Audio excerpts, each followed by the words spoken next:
Evangelhos apócrifos, por exemplo. Claro, oxe. Pois é.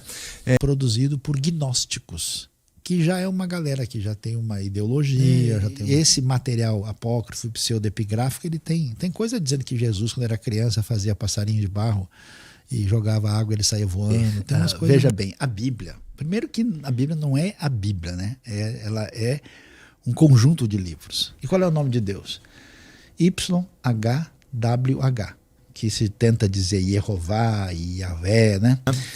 Eu suponho, vou chutar que tu já teve algum tipo de contato com evangelhos apócrifos, por exemplo. Claro, oxe. Pois é. Esses evangelhos, bom, se é que dá para chamar assim, mas esses textos, eles contam alguns outros, contariam um lado B de algumas histórias que estão na Bíblia, com alguns outros personagens às vezes, né? Até... Putz, eu ia dizer fantástico, entre aspas fantásticos, como por exemplo Lilith, né? Sim, sim. Duas coisas então. A maneira como a Bíblia foi montada, a escolha dos livros que vieram a compor a Bíblia, na tua opinião, foi uma boa escolha? Assim, temos uma Bíblia como... Deveria ser. Porque é meio complicado, porque meio que a gente está falando do que seria a palavra de Deus, né? Sim, sim. Então suponho que... De boa, pode perguntar, do jeito que você quiser, tá de boa. E os apócrifos, eles podem ser considerados textos sérios ou não? Então vamos lá. Primeiro, assim, são duas coisas assim um pouquinho diferentes, Sim. né? Você tem no Antigo Testamento que vão surgir essas conversas sobre Lilith e outros textos.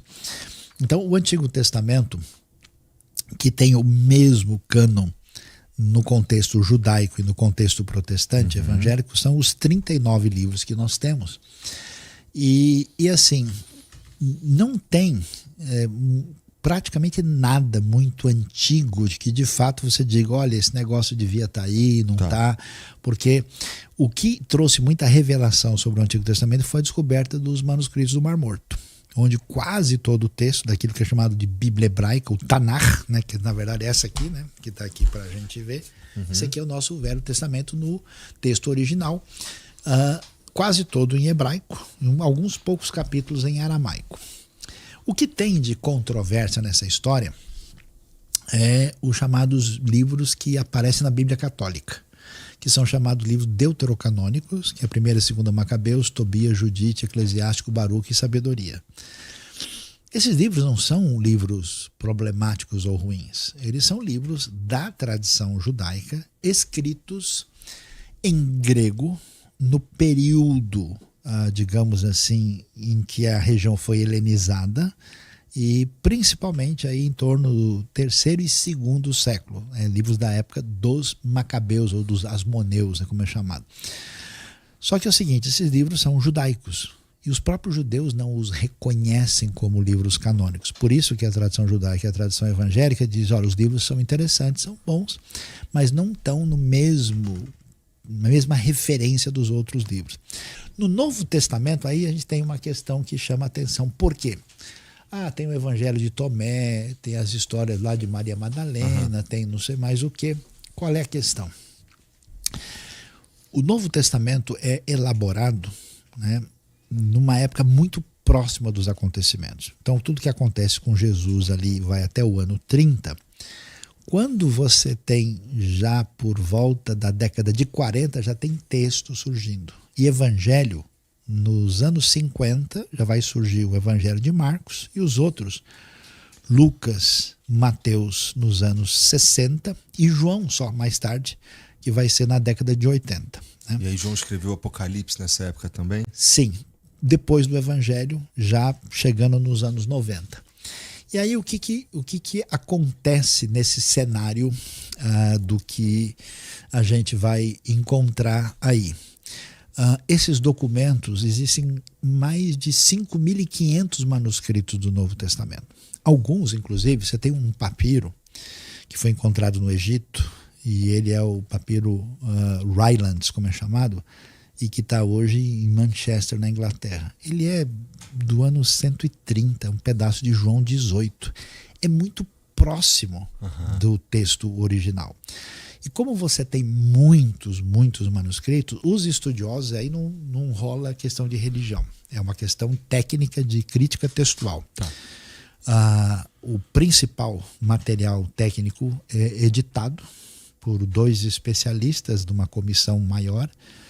O que o pessoal faz? Faz um trabalho de comparação com todos os textos, trazem o que a gente chama de uma recensão, aquilo mais próximo possível do texto original, com uma série de notas dizendo, olha, esses manuscritos, assim.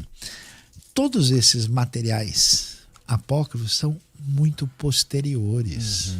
É coisa que só surgiu no 2º século, no 3º século. E, por exemplo, boa parte desse material que entra na mídia popular, ele é um material produzido por gnósticos, que já é uma galera que já tem uma ideologia, já tem um próprio pensamento e escreve aquilo que escreve já em função de um outro contexto, de uma outra época. Então não dá para esse material apócrifo, pseudepigráfico, ele tem coisa dizendo que Jesus, quando era criança, fazia passarinho de barro e jogava água, ele saía voando. Tem umas coisas muito mirabolantes assim. Que... Mas é que também a vida de Jesus, ela, além de... Bom, o que está descrito na Bíblia é muito fantástico, incrível, assim, recheada de milagres e de acontecimentos divinos mesmo, mas também tem uma lacuna muito grande ali de tempo na vida de Jesus, que eu suponho que que as pessoas especulam. Com certeza, e isso faz sentido especular. Só que, que acontece?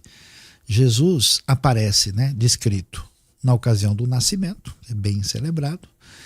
Depois, quando ele tem 12 anos de idade, na verdade ele está fazendo tipo o bar mitzvah dele no templo de Jerusalém, está lá respondendo perguntas, né, porque ele é um menino judeu da sua época. E depois no início do seu ministério. Existe um certo buraco aí dos 12 aos 30 anos. Aí o pessoal então começa a viajar. Não sei se você sabe, tem um suposto túmulo de Jesus na Índia e tem um no Japão. É mesmo? É. Veja bem, a Bíblia... Primeiro que a Bíblia não é a Bíblia, né? Ela é um conjunto de livros. E são livros muito diferentes. Por exemplo, não existe hebraico, existe hebraicos. Na própria Bíblia, se você pega um hebraico mais antigo do texto e o hebraico mais recente, você tem desafios linguísticos nesse caminho. Se você lê, por exemplo, no hebraico, o livro de Jonas e o livro de Ruth, é um hebraico bem mais fácil e muito tranquilo de lidar para quem tem uma certa bagagem. Porque ele é mais moderno? Por quê? Não, porque a linguagem é simples, a narrativa é tranquila, o vocabulário é mais fácil, né? Quando você pega... Foi escrito por um cara menos habilidoso, talvez? Não é tanto, é porque assim, né? Vayehid var Yehová Eliona ben Amitai Leemor, né? Então veio a palavra do Senhor a Jonas, filho de Amitai, dizendo, a narrativa, a história é meio simples. Quando você pega Jó, pega Ezequiel, que tem uma literatura poética, aí a coisa, o vocabulário é muito mais desafiante. Estou colocando os opostos, né? Jesus disse que a gente deve lavar os pés uns dos outros. Eu cheguei aqui, você nem... Não lavei seu pé. Não lavei, então o ressentimento crescendo a cada dia, né? E aí... Você também não lavou o meu? Então é que eu estava bebendo água, né? E aí acabou a água, né? Mas o lance é o seguinte... Quando você lê um negócio desse, você fala, mas quando você vai para o contexto da época de Jesus, na terra de Israel, o pessoal andava descalço ou de sandália em chão empoeirado. Então todo mundo, quando chegava na casa de uma pessoa, em vez de servir um cafezinho ou convidar para sentar, você quer um suco, a primeira coisa que fazer é lavar o pé da pessoa. É uma maneira de ser hospitaleiro e receber bem. Se o sujeito era uma pessoa de condições mais especiais, assim, bem, ele tinha um empregado, um servo que fazia isso, senão o próprio dono da casa fazia isso. Então Jesus vai na casa de um cara chamado Simão, por exemplo, em Lucas capítulo 7, chega lá e reclama, Simão, eu vim aqui e você não lavou meu pé. Por que isso? Ele está com frieira? O que houve? Né? Qual é o problema? O que está rolando? Você não entende. Então, quando você compreende esse cenário, é muito mais do que a questão linguística, mas que é uma diferença gigantesca. A coisa mais especial que você tem no Antigo Testamento é revelar o nome de Deus. E qual é o nome de Deus? YHWH, que se tenta dizer Yehová e Yahvé, né? O que é essas 4 letras? Elas são mais ou menos a essência do verbo ser em hebraico. Só que, quando a gente pensa como é que Deus falou do seu nome, ele disse, Erie Asher Erie. Todo mundo fala, Deus disse, eu sou o que sou. Peraí, mas não tem presente no indicativo no hebraico. Então não existe eu sou o que sou. Então, literalmente, o verbo significa, a gente traduziria, eu serei o que serei. Mas como assim? Por que Deus está dizendo isso? Porque a descrição hebraica, ela não é estática, ela não é uma aula de filosofia de Aristóteles, da Grécia. Deus está dizendo, eu serei o que eu decidi ser, ou seja, eu sou incontrolável, ninguém me manipula. Eu não sou um ídolo pagão.